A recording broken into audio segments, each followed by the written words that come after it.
ও ভাই, শুনেছেন এইমাত্র নাকি গুলি হয়েছে, দুজন নাকি মারাও গেছে। কোথায় কোথায় গুলি চলেছে?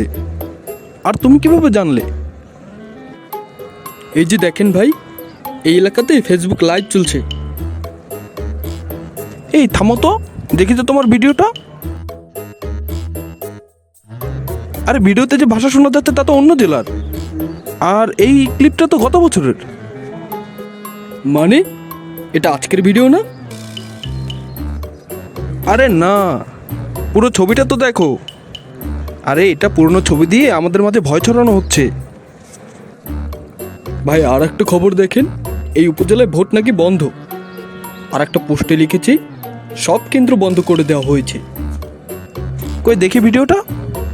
কই কোনো অফিসিয়াল ঘোষণা হয়েছে? নির্বাচন কর্তৃপক্ষ বা প্রশাসনের পেজে কিছু দিয়েছে? না ভাই, তা তো ভালো করে দেখলাম না, শুধুমাত্র কয়েকটা পেজে দেখলাম আর কি।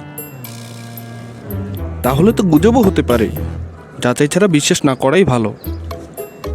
ভাই এইটা দেখেন কি লিখেছে, ভোটারদের নাকি মারছে। পুরো ভিডিও দেখেছো তুমি? এখানে তো আগের অংশই নেই, আংশিক ক্লিপ দিয়ে ভুল ধারণা তৈরি হতে পারে। আর এই যে ভাই নারী লাঞ্ছনার অভিযোগ, এটাও কি মিথ্যা নাকি?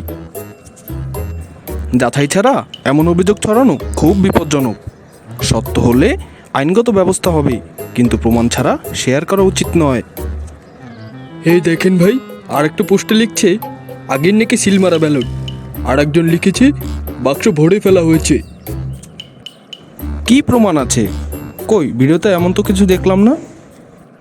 বাস্তবেই তো ভাই এরকম কিছু তো ভিডিওতে দেখলাম না। ভোটের দিন এমন গুজব মানুষকে বিভ্রান্ত করে।